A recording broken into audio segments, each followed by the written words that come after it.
All right, Joe. So I got another one for you that is actually coming from one of the people that have seen this on YouTube, and they're asking, what would you do if the client asked you to do something illegal? And in this case, they ask you to help them get some party favors. So one of the things is you typically kind of know that your client's into that kind of stuff, or at least have an idea.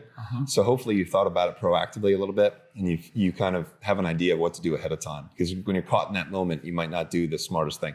So secondly, it's a big personal choice. So if you are working for a company, it's a little bit different. But if you're working privately for a client, it's a very personal choice. What are your personal feelings about it, ethics, etc.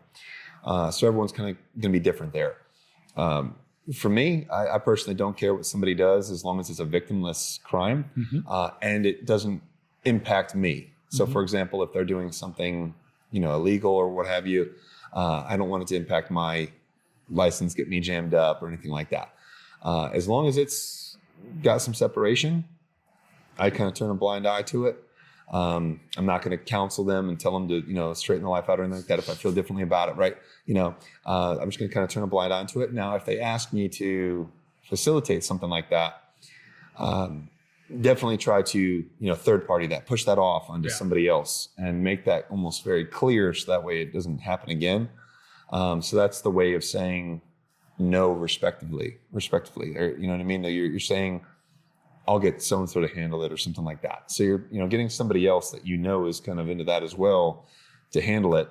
And hopefully you can maintain some even plausible deniability with that. It can be hard though in some cities, right? Because if you travel with a client to some city, I wouldn't know to where to go. I mean, but it's like if they, I don't know. I mean, that would be something that would have to be fixed on the fly. I know that I wouldn't call somebody and I wouldn't pick anything up.